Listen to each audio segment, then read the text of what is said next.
اعوذ باللہ من الشیطان الرجیم بسم اللہ الرحمن الرحیم السلام علیکم ورحمۃ اللہ وبرکاتہ۔ کتاب معراج السعادہ آیت اللہ ملا احمد نراقی کی تصنیف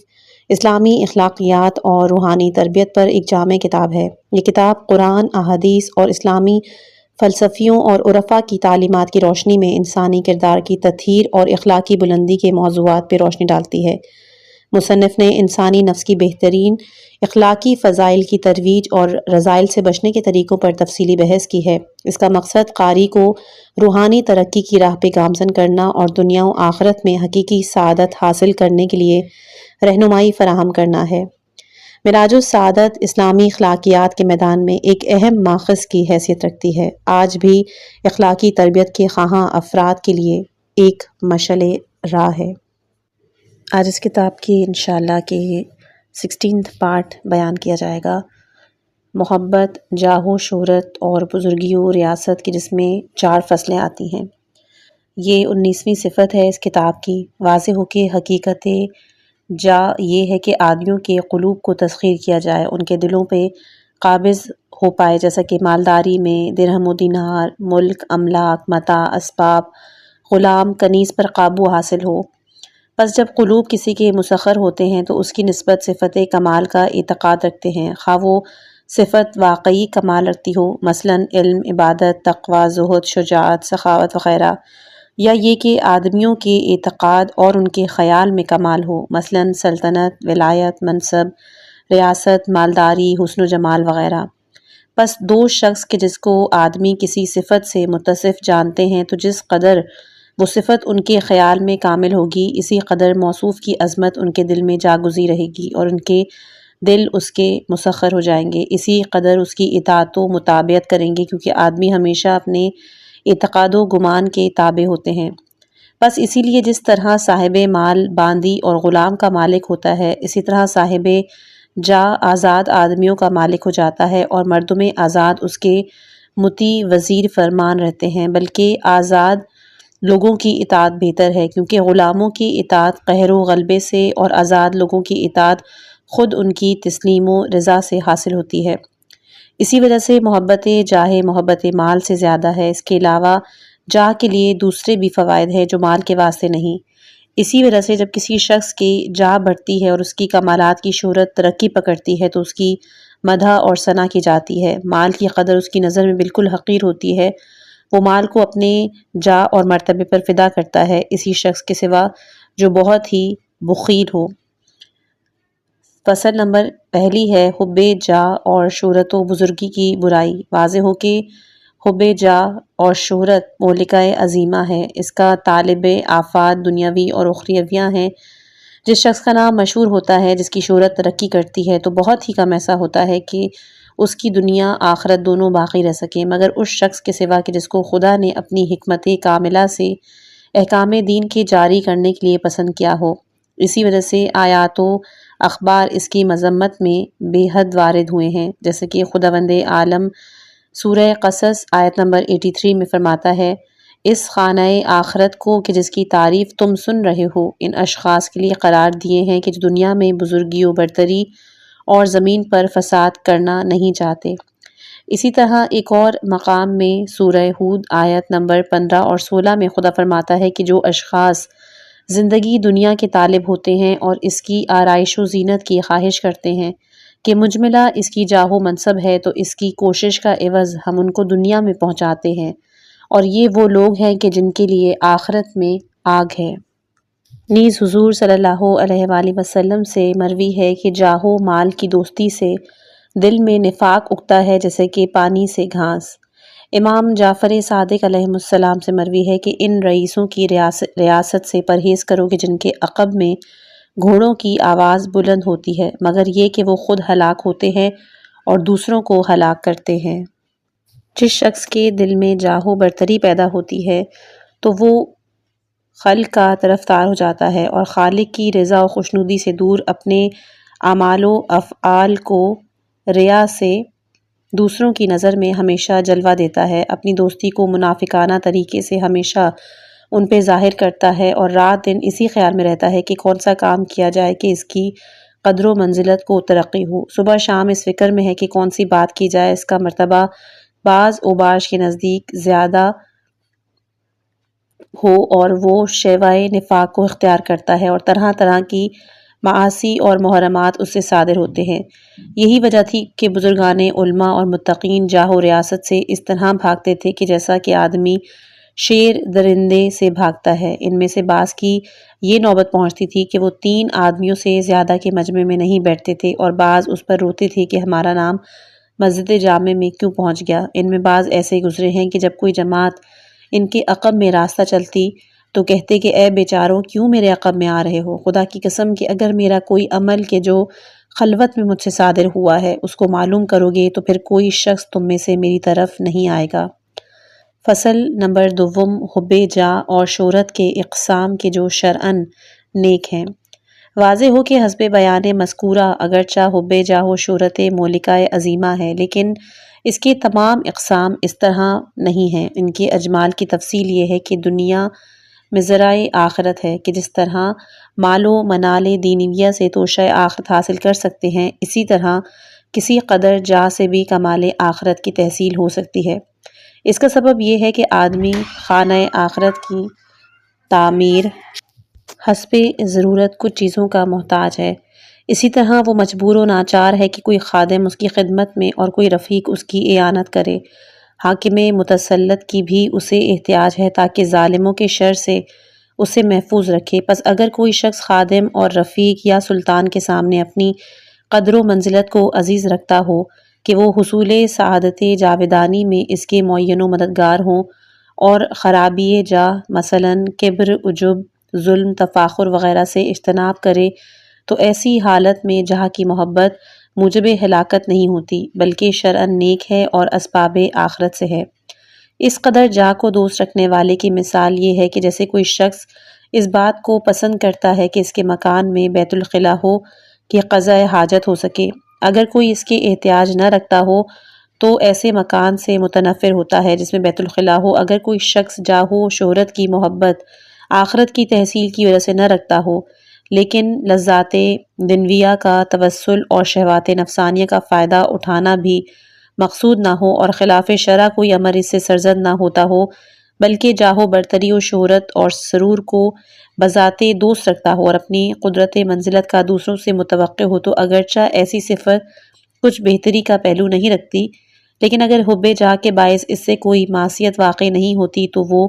فاسق اور عاصی نہیں ہوگا۔ ایسا ہی کوئی شخص اگر کسی صفت کمالیہ کو ظاہر کرنے کے لیے کہ جو اس میں موجود ہے، یا اپنے عیب کو چھپانے کی غرض سے، یا کسی معصیت کا انکار کرنے کے لیے جو اس سے سرزد ہوئی ہے، جاہ و شہرت اور قدر و منزلت کو دوست رکھے تو جائز ہے، بلکہ اپنا پردے فاش کرنا شرعاً مذموم ہے۔ ہاں، یہ بھی گمان نہیں کیجیے کہ جاہ و بلندی اور سرفرازی کی محبت لذات و شہوات دنیویہ کے حصول کے لیے ہی ہوا کرتی ہے، کیونکہ ایسا گمان کرنا حقیقت انسان کی ناواقفیت پر وال ہوتی ہے۔ چونکہ جز اور اعظم انسان بلکہ اس کی تمام حقیقت روح ربانی ہے جس نے عالم امر سے بحکم پروردگار نزول اجلا کیا، اس بدن خاکی کے ساتھ مصاحبت اختیار کی ہے۔ اس وجہ سے انسان صفات ربوبیہ اور کبریائی کا مائل اور تمام کمالات میں یکتائی کا طالب اور قہر و غلبے کا خواہاں اور غالب ہے، اور علم و قدرت اور غرور اور عزت پر راغب ہے۔ پس حت المقدور جاہ و برتری کی محبت کا ہونا متقاضۂ حقیقت انسان ہے اور اس کی فطرت میں داخل، اگرچہ دوسرے مطلب کا حصول کا اسے ذریعہ نہ بنائے، لیکن ابلیس پر تبلیس سرکشی کے باعث آدم کو سجدہ نہ کرنے سے راندہ درگاہ ہو گیا، اس لیے اس نے ان کے فرزندوں کے ساتھ عداوت اور دشمنی اختیار کی، اور اس کا حسد اس کو اس امر پہ مجبور کرتا ہے کہ انسان کو کمال حقیقی اور بزرگی و جاہ واقعی سے محروم رکھے۔ بس انتہا درجے کی کوشش و اہتمام مکر و حیلے میں کرتا ہے تاکہ ہر ایک امر ان بیچاروں پر مشتبہ رہے، اور ان کے ذرائع عالیہ کو بند کر کے چند کمالات موجودہ کو ان کی نظر میں جلوہ دے دیا، اور چند روزہ جاہ و منصب فانیہ کو کہ جو عین خرابی اور بدبختی ہیں ان کے دل میں محبوب بنایا تاکہ ان کو بھی مثل اپنے صحرائے ضلالت اور ہلاکت میں ڈالے۔ مرتبہ ارجمند اور منازل بلند و شرکت ملا و اعلیٰ و سلطنت کبریائی کے حصول سے محروم کر دیا۔ کوئی شک نہیں کہ اس عاریت سرائے فانی کے اموال پر کہ جو چند سیپی کے ٹکڑوں کی مانند ہے، کس قدر متصرف ہونا یا چند ابنائے زمانہ کی تسخیر قلوب یا ان پر برتری اور غلبے کا حاصل کرنا، یہ چیزیں ایسی نہیں کہ جنہیں کمال کہہ سکیں، لیکن شیطان لعین نے ان کی نظر میں انہیں کمال و جلال بنایا، اور یہاں تک کہ انسان ایک لخت بادہ غفلت سے بے ہوش ہو گیا اور مناصب رفیع و مراتب بلند کو اس نے فراموش کر دیا اور دنیا کے کھیل میں مشغول ہو کر اس آئے میں داخل ہو گیا۔ سورہ بقرہ کہ جن لوگوں نے آخرت کے عوض زندگانی دنیا بخوشی خرید لی، پس نہ ان کے عذاب میں کوئی تخفیف کی جائے گی اور نہ انہیں کوئی مدد دی جائے گی۔ فصل نمبر 3۔ واضح ہو کہ آواز شہرت، حکومت، سلطنت، سروری، رتبہ بلند مالک الملوک کی ذات کے لیے مختص ہے، اور اس کی جلال و کبریائی کا میدان لازوال ہے کہ کسی بھی بادشاہ ذی اقتدار کو اس کی نافرمانی کی مجال نہیں۔ کوئی بندہ اس صفت میں کوئی حق نہیں رکھتا اور نہ کسی کو سوائے ذلت و فروتنی کے دوسرا امر سزاوار اور لائق ہے۔ بے شک جس کی ابتدا نطفہ نجس اور کہ جس کا آخر مردار گندیدہ ہو، اس کو جاہ و ریاست سے کیا کام، اس کو سروری اور برتری سے کیا غرض۔ جاہ و ریاست کا انتہائی فائدہ اور اقتدار و شہرت کا نتیجہ اس صورت میں ہے کہ وہ تمام آفات سے بری، اور وہ زیادہ سے زیادہ موت کے وقت تک ہے، اور بس موت کی وجہ سے ریاست زائل اور حکومت منقطع ہو جاتی ہے۔ نیز ظاہر ہے کہ خود جاہ و ریاست تھوڑے زمانے میں فنا ہونے والی ہے، اس لیے عقل مند اس پر ہرگز بھی خوش نہیں ہوتا۔ اگر آپ حقیقتاً اسکندر ذوالقرنین کے مانند بادشاہ بھی ہو جائیں، مشرق سے مغرب تک آپ کا حاکم نافذ ہو، آپ کی شان و شوکت تمام دنیا پر احاطہ کر لے، آپ کا کلس خیمہ مہر و ماہ کے ساتھ برابری کرے، آپ کا ستارہ عزت دیدہ کواکب افلاک کو خیرہ کر دے، آپ کا دبدبہ حشمت و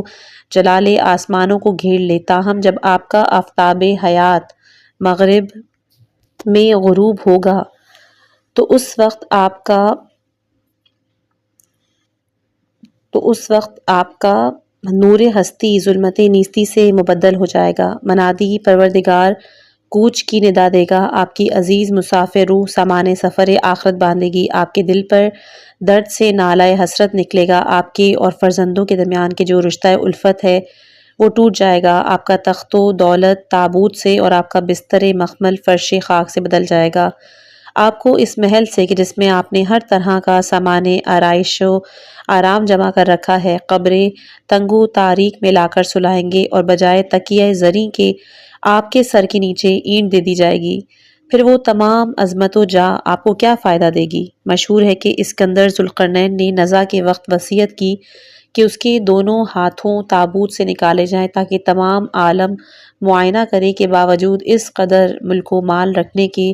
مقام دنیا سے خالی ہاتھ منزل آخرت کو گیا ہے۔ ایک روز ہارون رشید نے بہلول دانوں کو راستے میں دیکھا کہ لکڑی کا گھوڑا بنا کر لڑکوں کے ساتھ کھیل رہے ہیں۔ ہارون رشید نے آگے جا کر سلام کیا اور ملتمس نصیحت ہوا تو بہلول نے کہا کہ بادشاہان گزشتہ کی عمارتوں اور ان کی قبروں کا ملاحظہ تیری نصیحت کے لیے کافی ہے۔ ان کو دیکھ اور عبرت حاصل کر کہ وہ لوگ بھی تیرے برابر والے تھے جنہوں نے ایک زمانے تک ان عمارتوں میں عیش و عشرت کے ساتھ زندگی بسر کی، اب وہ ان قبروں میں کہ جہاں مور و مار جمع ہیں حسرت و ندامت کی خاک سر پر ڈالے ہوئے سو رہے ہیں۔ کل تیری بھی یہی حالت ہوگی۔ بس آپ خود اس طرح تصور کریں کہ آپ کے 50 سال آئندہ گزر گئے، آپ کا حال بھی ان لوگوں کے حال کے مانند ہو گیا ہے کہ جو لوگ آنے والے ہیں وہ آپ کی حکایت کہیں گے اور سنیں گے، اور آپ کا نام و نشان صفحہ روزگار سے محو ہو جائے گا۔ جب آپ نے صاحبان جاہ و منصب کے احوال آئندہ پر فکر کی تو اب ذرا ان کی حالت ریاست پر تأمل کیجیے اور دیکھیے کہ صاحبان جاہ و اقتدار کی اکثر زندگی غم اور غصے میں بسر ہوتی ہے، ہمیشہ دشمنوں کے تیر آزار سے اور اپنی ذلت و خرابی کے اندیشے میں ہراساں رہتے ہیں۔ ہر لحظہ ان کا دامن خاطرہ ہاتھ میں فکر باطل کے رہتا ہے، اور ہر ساتھ ان کا گریبان حواس پنجہ میں، ہر امر مشکل میں گرفتار، ہر دم دشمن کے ساتھ مقابلہ اور ہر وقت کسی نہ کسی کی گفتگو سے غمگین، کبھی خیالات خام ان کو گھیرے ہوئے ہوتے ہیں۔ بہرحال ان کی زندگی تمثیل و خوشامدی میں بسر ہوتی ہے، اور ان کی عمر نفاق میں، نہ ان کو رات میں نیند آتی ہے اور نہ دن کو عیش و آرام۔ اس کا عمدہ علاج یہ ہے کہ کسی چیز کی طمع نہ رکھے۔ یہ صفت قناعت کے باعث حاصل ہوتی ہے کہ جس نے قناعت اختیار کی، جب مستعفی ہو گیا تو اس کا دل کسی چیز کے ملنے اور نہ ملنے کی پرواہ نہیں کرتا، ہر حالت اس کی نظر میں یکساں ہوتی ہے، بلکہ جو شخص صاحب معرفت ہوگا اس کو کسی بھی چیز کی طمع نہیں ہوگی، آدمی اس کی نظر میں مثل چار پایوں کے ہوگا۔ تمام معالجات عملیہ حب جاہ سے یہ ہے کہ جس چیز کی باعث حب جاہ کی زیادتی اور اس کی حرمت ہوتی ہو اس سے اجتناب کریں، اور جن امور سے آپ کی وقت ساقط ہوتی ہے ہمیشہ اس کے مرتکب ہوں، لیکن وہ خلاف شرع نہ ہوں۔ وہ اخبار و آثار کے جو جاں کی مذمت میں آئے ہیں ان کو ملاحظہ کریں، اور اس کی ضد کے جو گمنامی ہے اس کو بھی دیکھیے۔ فصل نمبر 4، محبت گمنامی اور بے اعتباری کی شرافت اور اس کا فائدہ۔ واضح ہو کہ حب جاہ اور شہرت کی ضد اپنی گمنامی اور بے اعتباری کی محبت ہے۔ یہ زہد کا ایک شعبہ ہے کہ جو تمام صفات حسنہ مومنین سے ہے اور خصائل پسندیدہ مقربین۔ حضور صلی اللہ علیہ وآلہ وسلم سے مروی ہے کہ بتحقیق کہ خدا پرہیزگاران پوشیدہ کی گمنامی کو دوست رکھتا ہے، جب وہ غائب ہوں تو ان کو کوئی تلاش نہ کرتا ہو، اور جب وہ حاضر ہوں تو کوئی نہ پہچانتا ہو۔ ان کے دل ہدایت کے چراغ ہیں جو دوسروں کی نجات کے باعث ہے۔ یہاں ایک واقعہ بیان کرنا چاہیں گے کہ ابو عامر بصری کہتا ہے کہ میرے باغ کی دیوار گر گئی تھی۔ میں ایک مزدور کی خواہش میں گھر سے باہر نکلا تو ایک جوان خوبصورت کو دیکھا کہ جس سے بزرگی کی علامت ظاہر ہوتی تھی، اور اپنے آگے آلہ معماری رکھ کر قرآن شریف کی تلاوت کر رہا تھا۔ میں نے اسے کہا کہ اے نوجوان، کیا مزدوری کرنا چاہتا ہے؟ اس نے جواب دیا، کیوں نہ کروں، کام کرنے کے لیے پیدا کیا گیا ہوں۔ کہیے کون سا کام ہے؟ تو میں نے کہا گلکاری کا کام ہے۔ اس نے جواب دیا کہ اس شرط پر کہ درہم اجرت لوں گا اور نماز کے وقت مجھ کو چھوڑ دینا۔ یہ سن کے میں نے قبول کیا اور اس کو ہمراہ لا کر کام بتلایا۔ جب شام ہوئی تو دیکھا کہ اس نے 10 آدمیوں کا کام کیا ہے۔ میں نے 2 درہم کیسے سے نکال کر دینا چاہے تو اس نے قبول نہیں کیے، وہی 1 درہم لے کر چلا گیا۔ دوسرے روز اس کے طلب میں بازار گیا اور دریافت کیا تو معلوم ہوا کہ وہ شخص سوائے ہفتے کے کسی روز کام نہیں کرتا، اس لیے میں نے بھی اپنا کام ملتوی رکھا یہاں تک کہ ہفتہ آیا، اور جب ہفتے کو بازار گیا تو اس کو سابق کی طرح قرآن شریف پڑھنے میں مشغول دیکھا۔ میں نے سلام کیا اور اس سے مزدوری کرنے کی خواہش کی، اس کو کام پر لا کر لگایا۔ میں خود دور سے اس کا معائنہ کرنے لگا، گویا اس کے کام میں عالم غیب سے مدد کی جا رہی ہو۔ جب شام ہوئی تو میں نے اس کو 3 درہم دینا چاہے، اس نے قبول نہیں کیا اور وہی 1 درہم لے کر چلا گیا۔ پھر تیسرے ہفتے کو اس کی خواہش میں بازار گیا تو اس کو نہیں پایا، اور اس کی کیفیت دریافت کی تو معلوم ہوا کہ 3 روز سے کسی خرابے میں وہ بیمار ہے۔ یہ سن کر میں نے کسی شخص کے ذریعے سے اس کے پاس پہنچا، دیکھا کہ ایک خرابے میں بے ہوش پڑا ہے اور اس کے سر کے نیچے ایک اینٹ رکھی ہے۔ میں نے سلام کیا، چونکہ اس کی حالت نزا تھی تو اس نے التفات نہیں کی۔ دوسری بار سلام کیا تو اس نے پہچانا۔ میں نے اس کے سر کو اپنے زانوں پہ رکھا تو اس نے منع کیا اور کہا کہ اس سر کو چھوڑ دیجئے، یہ سر خاک کی سزاوار ہے۔ اس کے سر کو میں نے زمین پر رکھ دیا اور دیکھا کہ وہ چند اشعار عربی پڑھ رہا ہے۔ میں نے کہا کہ تم کوئی وصیت کرتے ہو؟ تو اس نے کہا کہ میری وصیت یہ ہے کہ میں مر جاؤں تو میرا منہ خاک پہ رکھنا اور کہنا کہ اے پروردگار، یہ تیرا بندہ ذلیل ہے کہ دنیا کی مال و متاع سے بھاگ کر تیری درگاہ کی طرف آیا ہے، کہ شاید تو اس کو قبول کرے اور اپنی فضل و رحمت سے اس کے گناہوں کو معاف کر دے۔ میرا لباس اور زنبیل قبر کھودنے والے کو دے دینا، یہ قرآن انگوٹھی ہارون رشید کے پاس پہنچانا اور اس کو کہنا کہ یہ امانت ایک جوان غریب کی ہے اور یہ اس کا پیغام ہے کہ کہیں حالت غفلت میں نہ مر جانا۔ یہ کہا اور اس کا روح قفس جسم سے پرواز کر گیا۔ حاصل کلام، اے صاحبوں کی امارت و ذلت روزگار مثل برق گزر رہی ہے، دولت و نکبت زمانہ غدار تھوڑے عرصے میں یکساں ہے۔ کوئی آفتاب دولت افق مشرق سے طلوع نہیں ہوتا جو تھوڑی دیر میں گریبان مغرب میں جا کر فنا نہ ہو جائے۔ کوئی اندھیری رات کسی بیچارے پر نہیں آتی کہ تھوڑے ہی وقت میں روشنی صبح سے تبدیل ہو جاتی ہے۔ پس نہ اس سے خوش ہونا چاہیے اور نہ ہی غمگین۔ اے صاحبوں، یہ زندگانی 5 روزہ دنیا جس طریقے سے گزاریے اور نہ موافقت زمانے سے کہ جس طرح ہو سکے موافقت کیجیے۔ ایک پیٹ کے واسطے جو روٹی کے 2 نوالوں سے سیر ہو سکتا ہے، لازم نہیں کہ اپنے کو 1000 طرح کی بلاؤں میں ڈالیں۔ ایک بدن کہ جو 5 گز کپڑے سے پوشیدہ ہو سکتا ہے، اس کے لیے ضروری نہیں کہ اپنے کو ہزاروں تکالیف میں مبتلا کریں۔ حالانکہ جس کا مرتبہ دنیا میں بڑا اور جس کا منصب بلند ہے، اس سے راحت و عیش دور ہے، اور وہ بے نصیب سلطنت میں 1000 طرح کی آفتیں ہیں۔ فقیر کے گوشہ ویران میں کوئی آفت نہیں۔ فقیر بے نوا کے واسطے جو عیش ہے، ہرگز وہ صاحب جاہ و منصب کو میسر نہیں۔ آپ سمجھتے ہیں کہ ان لوگوں کی زندگی جاہ و منصب کے باعث راحت اور آرام میں ہوتی ہے؟ اگر آپ کو ان کی حقیقت سے آگاہی ہوگی تو جانیں گے کہ وہ اپنی زندگی کس طرح دلگیر ہیں اور کیوں کر اپنی اوضاع سے ناگزیر۔ 20ویں صفت ہے اپنی مدح اور ثنا کی محبت اور اپنی مذمت کی کراہت۔ واضح ہو کہ جب انسان اس کی امر کا متمنی ہو کہ اس کی مدح و ثنا اور خوشامد کی جائے اور بدگوئی سے متنفر ہو، تو یہ صفت نتیجہ حب جاہ اور مہلکات عظیمہ میں سے ہے۔ چونکہ ہر شخص اپنی مدح کو دوست رکھتا ہے اور اپنی مذمت سے نفرت کرتا ہے، اس لیے وہ ہمیشہ آدمیوں کی خوشنودی کا طالب رہتا ہے اور اپنا قول و فعل ان کے خواہش کے مطابق بجا لاتا ہے، اس امید پر کہ اس کی تعریف کریں اور مذمت نہ ہو۔ خوشنودی خالق کا اس کو ذرا بھی خیال نہیں ہوتا، اس لیے اکثر واجبات کو ترک کر دیتا ہے، محرکات کا مرتکب ہوتا ہے، امر معروف نہیں منکر سے بے پرواہ، حق و انصاف کے حد سے تجاوز کر جاتا ہے۔ کوئی شک نہیں کہ یہ تمام امور باعث ہلاکت ہیں۔ اسی وجہ سے بہت سے اخبار اس کی مذمت میں آئے ہیں۔ سید عالم نے فرمایا کہ متابعت ہوا و ہوس اور دوستی مدح و ثنا کے باعث بہت سے اشخاص ہلاک ہوئے ہیں۔ حضرت کی خدمت میں ایک روز ایک شخص نے کسی کی تعریف کی تو حضرت نے فرمایا کہ اگر وہ شخص کہ جس کی تو نے مدح کی ہے موجود ہوتا اور تیری مدح پر خوشنود اور راضی ہوتا اور اسی حالت میں مر جاتا تو وہ داخل جہنم ہوتا۔ اور فرمایا کہ اگر جب تم دیکھ لو کہ لوگ تمہاری حضوری میں تمہاری مدح کرتے ہیں تو ان سے بیزاری اختیار کرو۔ اس صفت والے کی بھی چند مراتب ہیں۔ پہلا کہ جو شخص اپنی مدح اور شہرت میں حتی المقدور کوشش کرے کہ یہاں تک کہ عبادت میں بھی مدح کا متمنی ہو اور تالیف القلوب کے لیے محرمات کا مرتکب ہو، ایسا شخص اہل شقاوت ہے اور غرق دریائے ہلاکت۔ دوسرا کہ جو شخص مدح اور ثنا کا طالب ہو اور خوشامد پسند کرتا ہو لیکن بذریعہ محرمات اسے حاصل نہ کرے بلکہ امور مباح کے ذریعے سے جس قدر حاصل ہو اس پر اکتفا کرے، تو ایسے شخص کی بھی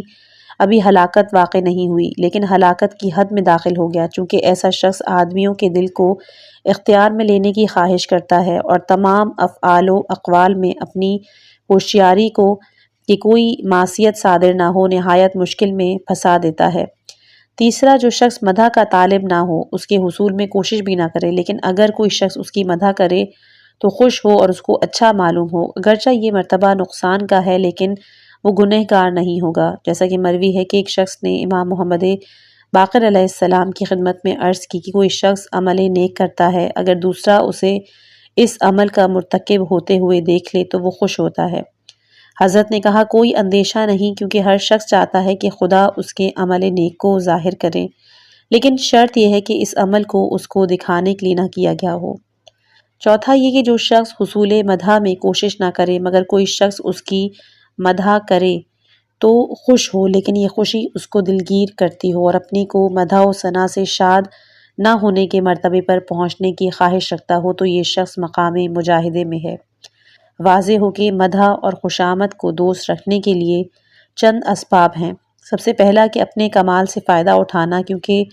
مرتبہ کمال ہر کسی کے نزدیک محبوب ہے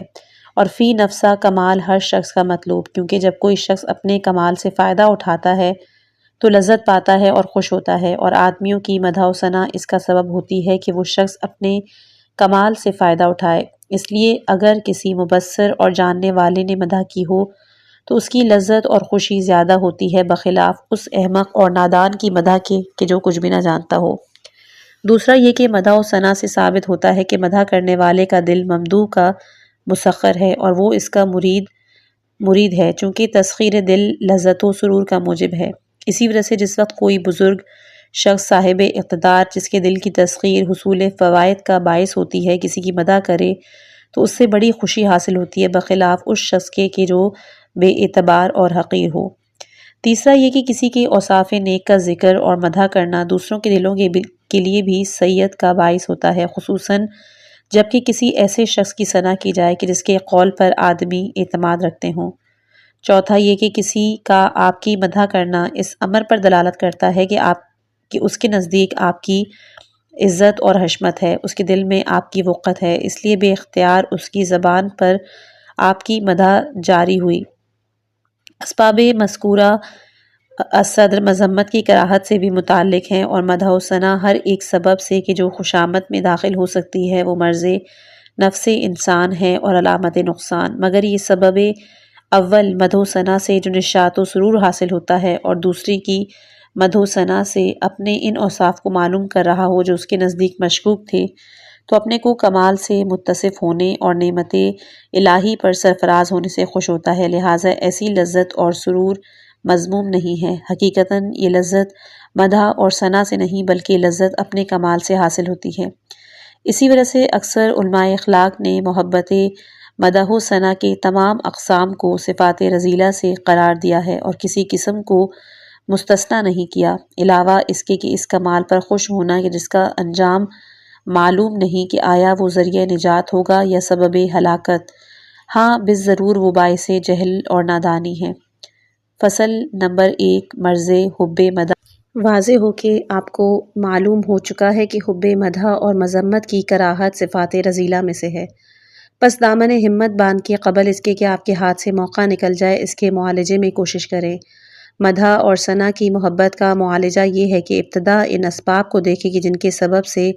نشاط و لذت حاصل ہوتی ہے، اگر سبب اول میں داخل ہو یعنی آپ اپنے کمال پر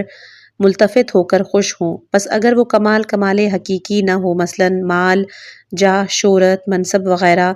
تو اس پر خوشی کرنا حماقت ہے، نادانی و جہالت ہے۔ عاقل ان چیزوں سے غمگین ہوتا ہے، اور جو کمال حقیقی ہوں مثلاً علم، ورع، تقویٰ وغیرہ، پس اگر حقیقت میں وہ شخص جس کی مدح کی جاتی ہے اس صفت سے متصف نہ ہو تو پھر کس امر پر خوشی اور نشاط، بلکہ رنج و غم کا مقام ہے۔ اگر اوصاف مذکورہ سے متصف ہو مگر جب تک اس کا خاتمہ بخیر نہ ہو ان کمالات سے کوئی فائدہ حاصل نہیں ہوتا، بس کسی کا اس کمال پر خوش کرنا جس سے اپنے انجام کی واقفیت نہ ہو جہل اور غفلت ہے۔ جب مدح و ثنا کی محبت کسی دوسرے سبب سے ہو تو وہ حب جاہ کا ایک شعبہ کہ جس کا علاج بیان کیا گیا ہے اس کے بعد تأمل کیجیے۔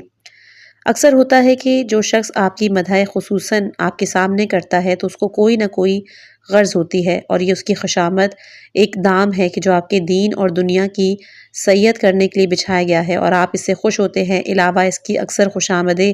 ایسی ہوتی ہیں کہ خوشامد کرنے والا حقیقتاً اس کو نہیں جانتا، اس کا جھوٹ واضح ہے اور اس کا نفاق ظاہر، اور جب آپ کی تعریف کی جاتی ہے تو آپ خود اور نیز دوسرے اشخاص سننے والے جانتے ہیں کہ وہ احمق اور منافق ہیں، اور جو آپ کے سامنے جھوٹی باتیں کر رہا ہے باوجود اس کے آپ کو اس کی تعریف سے خوشی حاصل ہوتی ہے۔ مذمت کراہت کا علاج بھی بیان مذکورہ صدر سے معلوم ہو سکتا ہے۔ اس کا خلاصہ یہ کہ جو شخص مذمت کرتا ہے اگر وہ مذمت میں سچا ہے اور اس کی غرض نصیحت اور پند ہے تو پھر آپ کس وجہ سے اس سے دشمنی کرتے ہیں، بلکہ سزاوار یہ ہے کہ اس کی مذمت سے خوش ہوں اور اس کو اپنا دوست سمجھیں، اس صفت خراب کے دور کرنے میں کوشش کریں۔ وہ شخص کس قدر برا ہے کہ جو ہدایت اور نصیحت کرنے والے کے ساتھ دشمنی کرے، اگر اس کا قصد آپ کی ایذا و ملامت کا ہے تو تاہم آپ کو سزاوار نہیں کہ آپ اس کو برا جانیں، اس کے ساتھ بغض کریں، کیونکہ اگر آپ اس عیب سے ناواقف تھے تو آپ نے اس کو معلوم کر لیا، اور اگر آپ غافل تھے تو اس نے آپ سے اس کی برائی بیان کی۔ ہر صورت میں اس کا نفع آپ ہی کو ہے۔ اگر وہ مذمت جھوٹ ہو تو اس کی مذمت و افتراء آپ کے گناہوں کا کفارہ ہے۔ اس مذمت کے عوض میں اس کے ثواب اور اس کے نامہ اعمال سے آپ کے دفتر میں نقل ہو جاتے ہیں، اس کا ثواب آپ کو ملتا ہے۔ جو شخص مذمت کرتا ہے وہ مورد غضب الہی ہوتا ہے۔ مثلاً کہ جیسے کہ بنو امیہ نے حضرت علی علیہ السلام کی جھوٹ مذمت کی، مگر وہ خود تو برباد ہو گئے اور مٹ گئے، اور حضرت علی علی ہی تھے اور علی ہی رہے۔ 21ویں صفت مذمت ریا کی، جس میں 5 فصلیں ہیں۔ واضح ہو کہ افعال نیک اور پسندیدہ یا ایسے علامات کے ذریعے سے جو صفات نیک پر دلالت کرتے ہیں، دوسروں کے نزدیک منزلت اور اعتبار کی خواہش ظاہر کرنے کو ریا کہتے ہیں، اور جو علامتیں افعال نیک پر دلالت کرتی ہیں، ان سے مراد یہ ہے کہ وہ خود نیک نہ ہوں لیکن ان کے ذریعے سے افعال نیک کا اظہار ہو سکے، مثلاً ضعف اور بے حالی کا اظہار کرنا کہ جس سے اپنی کم خوراکی اور روز یا شب بیداری کا ثبوت ہو، یا مثلاً بے اختیار آہ کھینچنا کہ فکر خدایا احوال روز جزا کا اظہار ہو سکے، اور انہی صورتوں کے مانند۔ پس ریا کی تمام قسمیں شرعاً مذموم ہیں، بلکہ تمام مہلکات عظیمہ اور گناہان کبیرہ اس کی حرمت پر تمام متفق، اور آیات و اخبار ایک دوسرے کے باہم موافق ہیں۔ پروردگار نے سورہ ماعون میں فرمایا ہے کہ ان نماز پڑھنے والوں پر وائے ہو کہ جو اپنی نماز میں بے پرواہی اور سستی کرتے ہیں، اور وہ لوگ کہ جو ریا کرتے ہیں اور اپنی اطاعت کو دوسروں کی تعریف یا فائدہ دنیا کے خیال سے بجا لاتے ہیں۔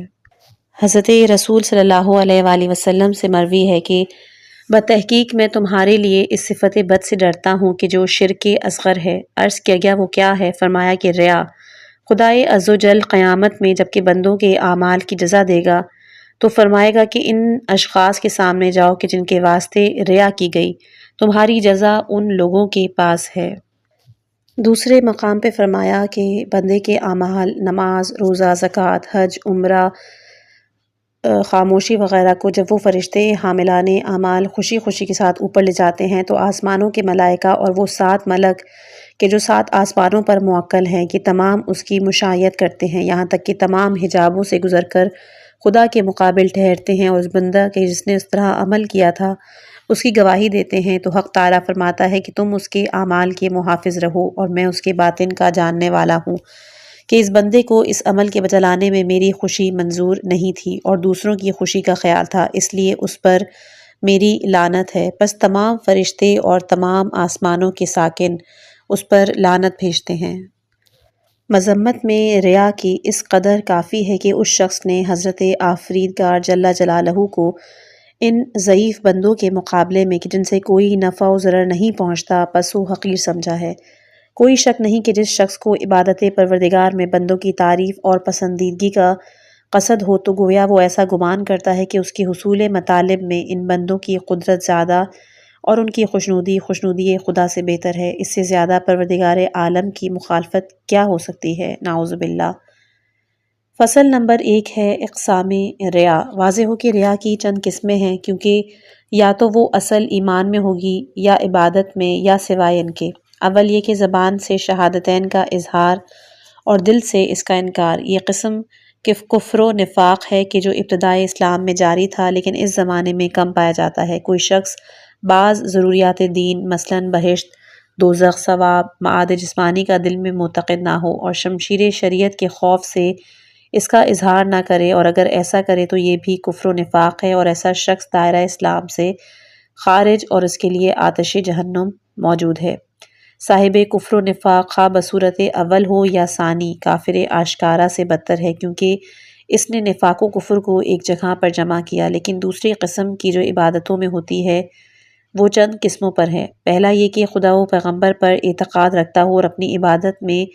واجبہ میں ریا کرتا ہو، مثلاً خلوت میں تارک صوم و صلاۃ و زکوٰۃ ہو اور لوگوں کی حضوری میں نماز پڑھے۔ اگر ماہ رمضان میں کسی جماعت میں رہنے کا اتفاق ہو تو روزہ رکھے، کسی کے خوف مذمت سے زکوٰۃ دے، لوگوں کے سامنے اپنے والدین کے ساتھ نیک برتاؤ اور غیبت میں ان کے ساتھ بدسلوکی۔ اگرچہ ایسا شخص زمرہ کفار میں تو نہیں ہوتا لیکن بدترین اہل اسلام ہے اور کفر سے نزدیک تر ہے۔ دوسرا یہ کہ اپنی عبادات واجبہ میں ریا کا مرتکب نہ ہوتا ہو لیکن عبادت مستحبہ میں ریا کرتا ہو، مثلاً خلوت میں رات یا دن کے نوافل نماز اور سنتی نمازوں کو نہیں بجا لائے لیکن لوگوں کی حضوری میں ان کو بجا لائے، مجلسوں میں تسبیح و تحلیل بلند آواز سے پڑھے۔ ایسا شخص اگرچہ شخص اول الذکر سے بہتر ہے مگر پھر بھی حالق اور اس کے ساتھ شرک میں شریک ہے۔ تیسرا یہ کہ عبادت کے وصف میں ریا کرے اور اس کی اصل میں نہ کرے، مثلاً رکوع اور سجود اور باقی افعال نماز آدمیوں کی حضوری میں بقصد اصول اعتبار بنسبت خلوت کی اچھی طرح بجا لائے۔ اگر تعزیت یا کسی مجلس میں ذکر حدیث سے گریہ کرے تو اپنے آنسو آدمیوں کے دکھانے کی غرض سے پاک نہ کرے۔ اس مرتبے والے کو بھی حالق اور ایک قسم کی شرک میں مبتلا ہے، لیکن تیسری قسم ریا کی کہ جو سوائے عبادت کے ہو یا تو وہ مباحات میں سے ہے، مثلا پاکیزگی لباس اس غرض سے کہ آدمی اس کو پاکیزہ جانے، یا اپنے بدن کے کسی عیب کو چھپانا نہ منظور ہونا کہ دوسرا اس کو اس عیب سے متصف نہ جانے، اس کی مانند اور مباحات یا محرمات میں ہوتی ہے۔ وہ یہ ہے کہ اپنے عیوب اور گناہوں کو اس غرض سے پوشیدہ رکھے کہ آدمی اس کو فاسق نہ جانے۔ فصل نمبر دوم کہ وہ اقسام ریا کہ جن سے عبادتیں باطل ہوتی ہیں۔ واضح ہو کہ پہلی قسم ریا کی جو ایمان میں ہوتی ہے وہ حسب متذکرہ صدر بدترین اقسام ریا اور افراد کفر سے ہے، بلکہ کفر سے بھی بدتر اور اس سے شدید تر۔ اور دوسری قسم ریا کی کہ جو عبادات میں ہوتی ہے اس کی تمام قسمیں حرام اور گناہان عظیم ہیں، اور اس کا صاحب پروردگار کا مغضوب ہے اور حصول سعادت سے محروم۔ علاوہ اس کی عبادت باطل ہو جاتی ہے اور اس کا فساد خواہ اصل عبادت میں ہو یا اس کی وصف میں لازم ہو جاتا ہے، خواہ عبادت میں رعایت محض ہو یا نیت قربت کے ساتھ مشترکہ ہو، دونوں حالتوں میں عبادت باطل ہے۔ بلکہ اگر نیت قربت راجع بھی ہو اور تھوڑی سی ریا اس میں شریک ہو تو پھر بھی عبادت فاسد ہو جاتی ہے، بلکہ ایسے شخص کا حال اس شخص سے بدتر ہے کہ جس نے عبادت بالکل ترک کی ہو، کیونکہ یہ سوائے گناہ ترک عبادت کے ریا کے گناہ کو بھی حاصل کرتا ہے۔ اسی طرح ابتدائے عبادت میں قصد ریا ہو یا اول قصد قربت ہو اور اثناء عبادت میں ریا شامل ہو جائے تو بھی تمام عبادت باطل ہو جاتی ہے اور اس کا اعادہ لازم ہے۔ اور یہ ریا محض خواہ فعل عبادت ہو، یعنی اگر لوگوں کی اطلاع مد نظر نہ ہوتی تو اسے نہ بجا لاتا۔ اسی طرح قربت و ریا باہم مخلوط ہوں، اور یا یہ کہ عبادت کا قصد قربت ہو مگر اس میں ریا کا شائبہ ہو، مثلا کوئی شخص اس کو نہ دیکھتا تو بھی وہ اس کو بجا لاتا، لیکن اثناء عبادت میں اگر کوئی شخص اس پر مطلع ہو تو اس کے دل میں خوشی اور سرور پیدا ہو جائے کہ اس شخص کی نظر میں میری منزلت زیادہ ہوگی۔ بس ایسی تمام صورتوں میں عبادت باطل ہے، لیکن یہ ان عبادتوں کا ذکر ہے کہ جن کے بعض اجزاء کی صحت بعض دوسرے اجزاء کی صحت پر موقوف ہو، اور اگر ایسی عبادت نہ ہو، مثلا قرأت قرآن وغیرہ، اگر اثناء قراءت میں ریا حاصل ہو تو بعد ریا کے جو عمل واقع ہو وہ باطل ہو جاتا ہے اور عمل سابق باطل نہیں ہوتا۔ جبکہ کوئی شخص کوئی عبادت قصد اخلاص و قربت کے ساتھ بجا لائے اور اس کی اثناء میں بھی کسی قسم کی ریا عارض نہ ہو، لیکن جب وہ اس سے فارغ ہو اور کوئی اور شخص اس کے عمل پر مطلع ہو بشرطے کہ اس نے خود ظاہر نہ کیا ہو، حصول مرتبہ کی امید پر شاد و مسرور ہو، تو اس کا عمل فاسد نہیں ہوتا اور نہ اس کے ثواب میں کمی واقع ہوتی ہے۔ لیکن یہ خوشی و نشاط بھی امراض نفسانیہ سے ہے اور اس کو ریائے خفی کہتے ہیں۔ ایسا شخص ان لوگوں سے کہ جن کو اطلاع ہو اپنی تعظیم و احترام کی توقع رکھتا ہے، اگر کوئی شخص اس کے احترام میں کمی کرے تو اس سے دوری اختیار کرتا ہے۔ اگر اس شخص کے نفس میں یہ مرض نہ ہوتا تو اس طرح کی خوشی اس کو حاصل نہ ہوتی، اور کسی شخص کی اطلاع و عدم اطلاع اس کی نظر میں یکساں ہوتی، اور آمیزشی ریا سے قطعی طور پر وہ دل پاک ہے کہ جس کے نزدیک کوئی تفاوت نہ ہو، کوئی شخص اس کی عبادت پر مطلع ہو یا کوئی چار پایا، جبکہ ان دونوں میں فرق سمجھے گا تو تعظیم و احترام کی توقع کرے گا، اور ایسی توقع اگرچہ کہ موجب فساد عمل یا کمی ثواب نہیں ہوتی لیکن نفس کو ہلاک کرتی ہے۔ اگر وہ تعظیم بھی عمل میں آئے تو اکثر وہ موجب فساد اجر ہو جاتی ہے۔ چنانچہ امیر المومنین علیہ السلام سے مروی ہے کہ خدا تعالیٰ قیامت میں قرآن پڑھنے والوں سے فرمائے گا کہ آیا دنیا میں تم کو بہت سے امور عطا نہیں ہوئے؟ آیا تم پر کسی نے سلام کی ابتدا نہ کی؟ آیا تمہاری ضرورتیں پوری نہیں ہوئیں؟ لہٰذا آج تم کسی ثواب کے مستحق نہیں ہو، کیونکہ تم نے دنیا میں اپنا اجر حاصل کر لیا ہے۔ یہ بھی اس صورت میں ہے کہ اس عبادت کا اظہار خود نہ کیا ہو، جبکہ خود اس نے بغیر قصد صحیح کے اس کا اظہار کیا ہو، تو بعض علماء کہتے ہیں کہ اس عبادت کے ثواب میں کمی واقع نہیں ہوتی، اگرچہ اس اظہار سے کہ جو بقصد ریا کیا گیا ہے معصیت حاصل ہوتی ہے۔ بعض نے کہا کہ علاوہ معصیت کے اس کی عبادت کے ثواب کو بھی نقصان پہنچتا ہے، اور بعض اخبار کا مقتضا بھی یہی ہے، لیکن اگر اس کے اظہار میں قصد صحیح رکھتا ہو، مثلاً عمل خیر پر ترغیب کرنا وغیرہ، تو اس کے اظہار میں کوئی مذائقہ نہیں، بلکہ اکثر اس کا اظہار افضل ہوتا ہے، بشرطے کہ قطعاً ریا اس میں شامل نہ ہو اور دوسرا کوئی فساد اس میں نہ پایا جاتا ہو، مثلاً اظہار تصدیق میں فقیر کی آبرو لینا۔ اگر اس طرح نہ ہو اور ریا کا احتمال ہو تو ہرگز اس کا اظہار نہ کرے، یہ مقام خطرہ و محل لغزش ہے، کیونکہ اس عمل کے اظہار میں آمیزش ریا سے خلوص نیت میسر نہیں ہوتا، مگر وہ صاحبان جن کے نفوس پاک اور دل قوی ہیں۔ بہت سے صاحبان علم و عمل ہیں کہ اپنے کو ریا سے مبرہ جانتے ہیں اور اپنے اعمال کا اظہار کرتے ہیں، مگر یہاں پر یہ بات واضح ہو کہ جس طرح عمل کا اظہار بقصد صحیح ضرر نہیں رکھتا اور اس کے ثواب میں کوئی کمی واقع نہیں ہوتی، اسی طرح خوشی اور سرور نیز آدمیوں کی اطلاع کوئی نقصان نہیں پہنچاتی، بعد اس کے کہ وہ خود اس کو پنہاں بجا لایا ہو، خصوصاً جبکہ قصد صحیح کے سبب سے ہے تو کوئی بھی مذائقہ نہیں ہے۔ لیکن تیسری قسم ریا کی ان امور میں کہ جو عبادت کے سوا ہوں، ان کو آپ معلوم کر چکے کہ وہ دو قسم پر ہیں۔ ایک مباحات میں، یعنی کوئی شخص کسی عمل مباح کا بسبب تحصیل جاہ و اعتبار یا دفع مذمت اور ناخوشی آدمیوں کے مرتکب ہو یا ترک کرے، مثلاً یہ کہ اپنے جامے کو کسی غلاظت سے نہ بچائے، لیکن اس سبب سے کہ آدمی اس کو پاک و پاکیزہ جانے، اپنے جامے کو پاک و صاف کر کے پاک رکھنا لباس کا لوگوں کی حضوری میں اسی صورت سے متعلق ہے، اور یہ قسم ریا کی مباح اور جائز ہے، بلکہ کبھی ممدوح ہوتی ہے۔ مروی ہے کہ ایک روز حضور صلی اللہ علیہ وآلہ وسلم مجمع اصحاب میں تشریف لانے سے قبل آئینہ ملاحظہ فرما رہے تھے، اپنے بال اور عمامہ درست کر رہے تھے، تو کسی نے عرض کی کہ آپ بھی اس طرح عمل کرتے ہیں؟ تو حضور نے کہا کہ ہاں، بتحقیق کہ خدا اس بندے کو دوست رکھتا ہے کہ جو اپنے برادر کے واسطے زینت کرے جبکہ وہ ان کی طرف جائے۔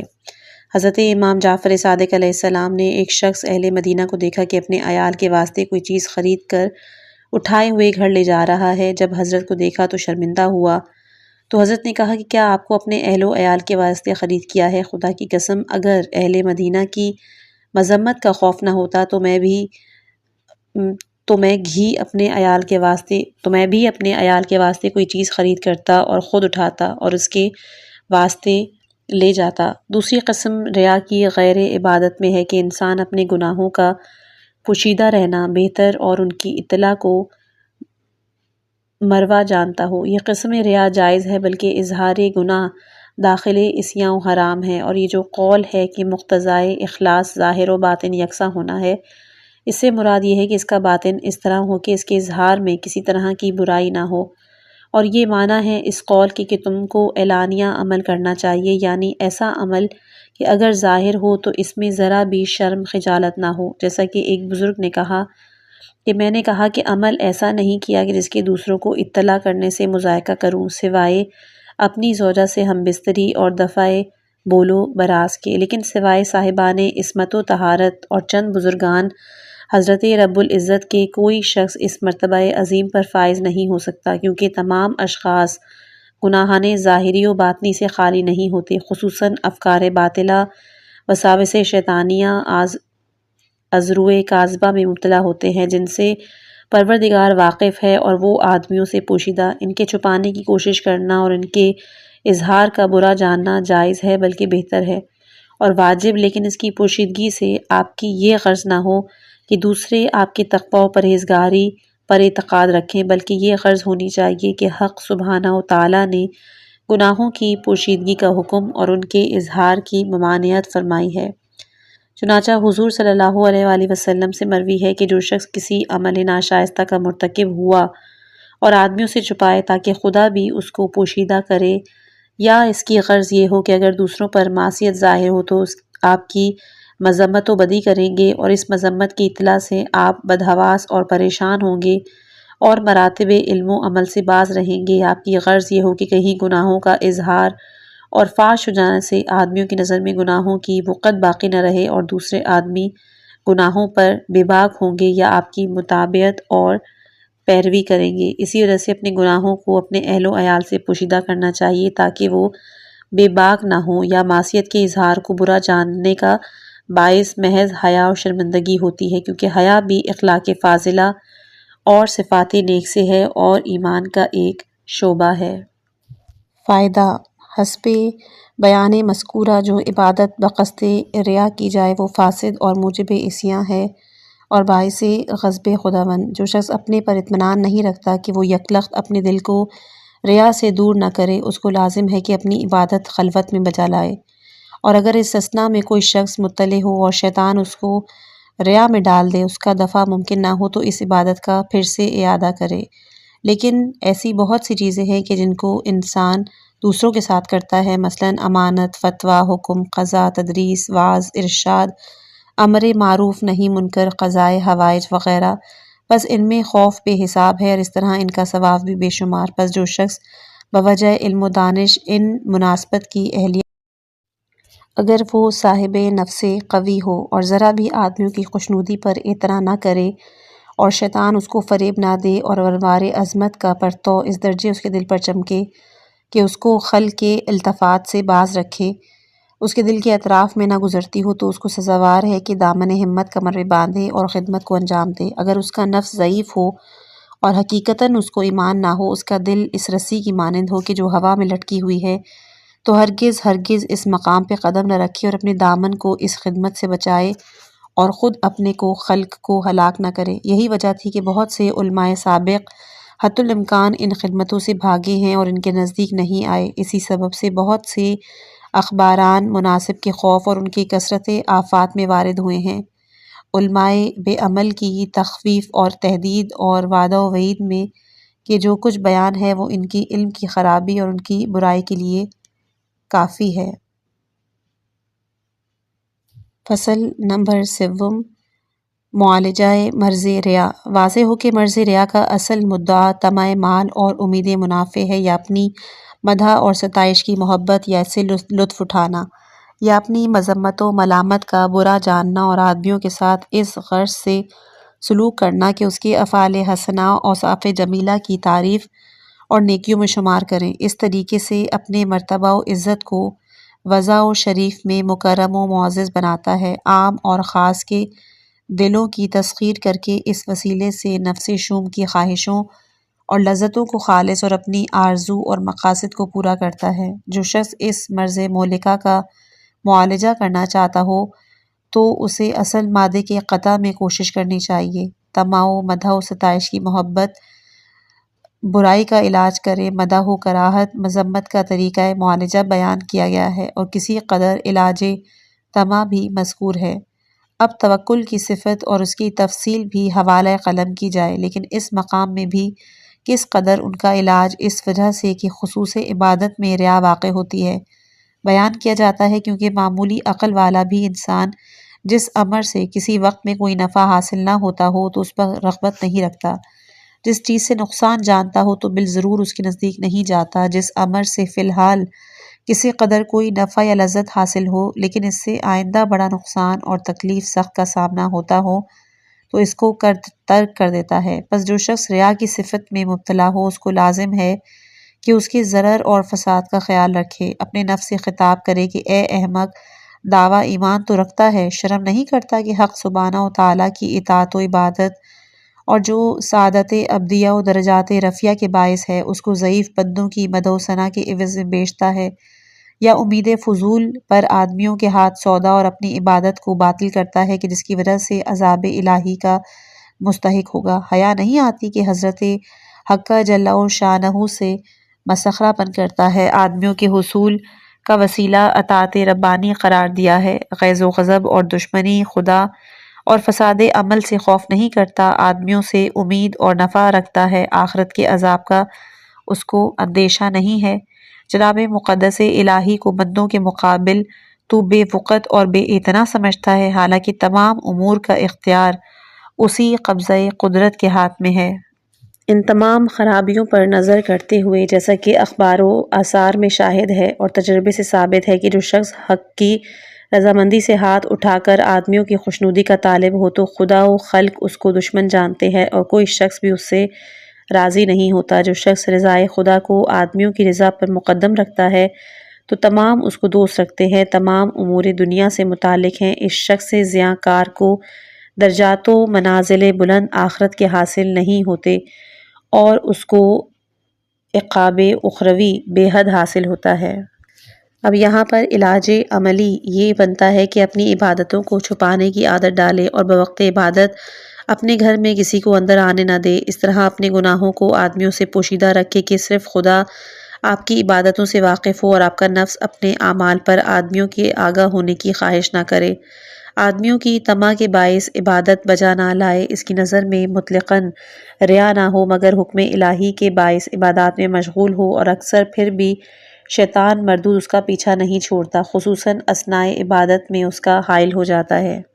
تو اس حالت میں وہ شخص اپنی اس حالت سے کراہت رکھے اور اپنے نفس سے مجادلہ کرے اور اس پر متغیر ہو تو کوئی گناہ نہیں اور اس کی عبادت فاسد نہیں ہوتی۔ فصل نمبر 4، حقیقت اخلاص۔ واضح ہو کہ ریا کی ضد اخلاص ہے، اور اس سے مراد یہ ہے کہ خدا کا ہی ارادہ خالص ہو اور ما سوائے اللہ کی نیت نہ رکھی جائے۔ جس عبادت کا قصد اس حد تک نہ ہو اس میں اخلاص نہیں ہے۔ جو شخص بقصد ریا یعنی آدمیوں کو دکھلانے اور ان کے نزدیک قدر و منزلت حاصل کرنے کے لیے عبادت کرتا ہے، وہ مرائی مطلق یعنی ریا کرنے والا ہے، اور اگر قصد قربت رکھتا ہو لیکن اس میں دوسری غرض دنیاوی سوائے ریا کے بھی ملی ہو، مثلاً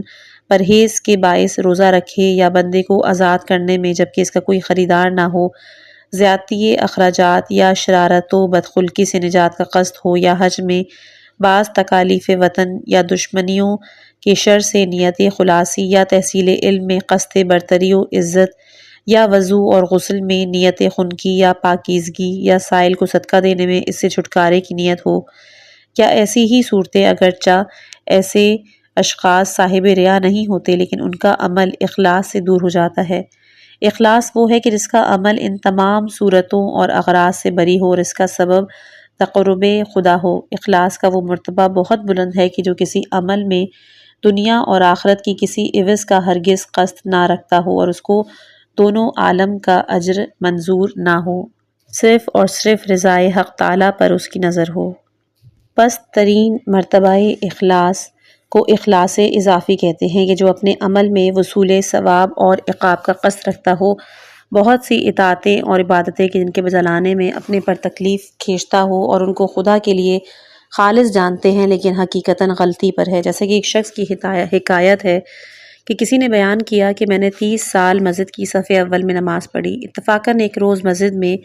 کسی وجہ سے دیر کو پہنچا، پہلی صف میں جگہ نہ ہونے سے دوسری صف میں کھڑا ہوا۔ جبکہ آدمیوں نے مجھ کو دوسری صف میں دیکھا تو مجھ کو خجالت ہوئی۔ میں نے جانا کہ چند سال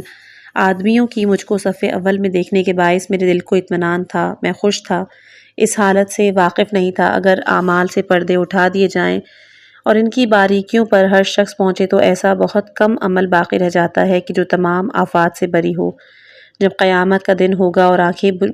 بنیاں ہوں گی تو اکثر آدمی اپنے اعمال مسد کو دیکھیں گے کہ وہ معصیت ہی معصیت ہے، جیسا کہ خداوند عالم فرماتا ہے ان لوگوں کے لیے برائیاں ظاہر ہوں گی کہ جو انہوں نے کیا ہے۔ اسی طرح سورہ کہف میں کہتا ہے خداوند عالم فرماتا ہے کہ کہو جو بلحاظ حیثیت اعمال بدکار ہیں ان کی تم کو خبر دوں، وہ لوگ جن کی کوشش زندگانی دنیا میں ضائع ہوتی ہے اور وہ سمجھتے ہیں کہ اعمال نیک کرتے ہیں، جب قیامت ہوگی اور اعمال کی خرابی ظاہر کی جائے گی تو بجز روئے سیاہی اور ندامت کے کچھ بھی حاصل نہیں ہوگا۔ فصل نمبر 5، اخلاص کا بلند مرتبہ اور اس کی شرافت۔ واضح ہو کہ اخلاص مقامات مقربین سے ایک مقام بلند ہے اور منازل راہ دین سے ایک منزل مضبوط، بلکہ کبریت احمر و اکسیر اعظم ہے۔ جس نے اس کے وصول کی توفیق پائی وہ مرتبہ عظیم پر پہنچا۔ چنانچہ حق سبحانہ و تعالیٰ سورہ کہف میں فرماتا ہے کہ جو شخص ملاقات پروردگار کی آرزو رکھتا ہو پس اس کو عمل نیک بجلانا چاہیے، پروردگار کی عبادت میں کسی کو بھی شریک قرار نہیں دینا چاہیے۔ بعض اخبار قدسی میں وارد ہوا ہے کہ اخلاص میرے اسرار سے ایک سر ہے کہ جس کو میں نے ہر ایک بندے کے دل میں امانت رکھا ہے کہ اس کو دوست رکھوں۔ حضور صلی اللہ علیہ وآلہ وسلم سے مروی ہے کہ اگر کوئی بندہ کوئی بھی عمل 40 روز اخلاق کے ساتھ بجا لائے تو حکمت کے چشمے دل سے اس کی زبان پر جاری ہوتے ہیں۔ 22ویں صفت ہے منافقانہ برتاؤ کی مذمت۔ واضح ہو کہ منافقانہ برتاؤ دو روئی اور دو زبانی ہے۔ اس طریقے پر کہ کسی کے سامنے اس کی مدح اور ثنا کی جائے اور اظہار دوستی و خیرخواہی، اور اس کی غیب میں اس کی برخلاف اس کی مذمت کی جائے اور اس کی ایذا میں کوشش، یا یہ کہ دو آدمیوں کے نزدیک جو ایک دوسرے کے دشمن ہوں آمد و رفت رکھی جائے اور ہر ایک کے ساتھ دوسرے کی دشمنی میں موافقت تعریف کریں اور اس کی دشمنی کو اس کی نظر میں جلوہ دیں اور یہ باور کرائیں کہ آپ بھی اس کی یاری کرتے ہیں، یہ صفات مولکہ عظیمہ سے ہے۔ حضور صلی اللہ علیہ وآلہ وسلم نے فرمایا کہ دنیا میں جس کے دو منہ ہوں اس کو قیامت میں آگ کی دو زبانیں دی جائیں گی۔ اسی طرح ایک اور جگہ پر ارشاد ہوا ہے کہ بدترین خلق خدا قیامت میں وہ شخص ہے کہ آدمی جس کا احترام و اکرام اس غرض سے کرے کہ اس کے شر سے حفاظت ہو۔ تمام احادیث خصوص تقویہ و مدارات کی جس میں وارد ہوا ہے اسی مطلب پر دلالت کرتے ہیں۔ بعض اصحاب سے منقول ہے کہ ہم ان اشخاص کے سامنے خوش اور خرمی ظاہر کرتے تھے جن پر ہمارے دل لعنت کرتے تھے، جیسا کہ اشارہ کیا گیا، اور اس قسم کا برتاؤ اس وقت جائز ہے جبکہ اس کے شر سے ناچار ہوں اور اس کی آمد و رفت کی ممانعت اور اس کے ساتھ ترک مدارات میں گمان ضرر ہے۔ جیسا کہ مروی ہے کہ حضور صلی اللہ علیہ وآلہ وسلم کے دولت خانے میں ایک شخص نے حاضر ہونے کی اجازت چاہی۔ آپ نے فرمایا کہ اس کو بلا لیا جائے کہ وہ شخص تمام قبیلے سے بد ہے۔ جب وہ شخص حاضر ہوا تو حضور نے اس کے ساتھ نرمی سے تکلم کیا۔ حاضرین نے فرمایا کہ حضرت کے نزدیک اس شخص کی کوئی قدر و منزلت ہے کہ جب کہ وہ باہر چلا گیا تو حضرت نے کہا کہ اول آپ نے اس طرح ارشاد فرمایا، اور جب وہ حاضر ہوا تو آپ نے اس کے ساتھ نیک طریقے سے سلوک فرمایا۔ کتاب کا آج اختتام ہوا ہے۔ امید کرتی ہوں کہ آپ کو یہ کتاب پسند آئی ہوگی۔ بس آخر میں یہی کہنا چاہوں گی کہ کیونکہ بہت زیادہ پارٹس تھے تو کچھ جگہوں پہ میں نے کچھ مواد کو نہیں پڑھا کیونکہ وہ مسلسل ریپیٹ ہو رہا تھا۔ بہت سی جگہوں پہ میں نے غلطیاں کی ہیں کیونکہ مس پرنٹنگ ہوئی ہوئی تھی، دو تین تین لائنیں ایک ہی مس پرنٹ ہوئی ہوئی تھی، تو اس کو جب میں پڑھ رہی تھی تو اس میں بھی میں نے بہت سی غلطیاں کی۔ لفظ کافی مشکل تھے، بہت دقیق اردو اس میں بیان ہوئی ہے، تو جو چیز آپ کو سمجھ میں نہ آئے اس کے لیے آپ اہل علم سے ضرور رجوع کیجیے گا۔ اگر آپ کو پھر بھی نہیں کہیں سے ملتا تو مجھ سے پوچھ لیجیے گا کمنٹ میں۔ اگر تو مجھے پتہ ہوگا تو میں انشاءاللہ ضرور آپ کو اس کا رپلائی کر کے بتا دوں گی۔ انشاءاللہ کہ نئی کتاب سے ملیں گی۔ اس آڈیو کو سننے کا بہت بہت شکریہ۔ اگر آپ کو یہ معلومات مفید لگیں تو براہ مہربانی لائک کریں، اپنے دوستوں کے ساتھ شیئر کریں اور ہمارے چینل کو سبسکرائب کریں تاکہ آپ کو مستقبل میں مزید مفید ویڈیوز ملتی رہیں۔ اپنی رائے اور تجاویز نیچے کمنٹس میں ضرور دیجیے گا۔ اگلی ویڈیو تک کے لیے اپنی خاص دعاؤں میں یاد رکھیے گا۔ والسلام علیکم ورحمۃ اللہ وبرکاتہ۔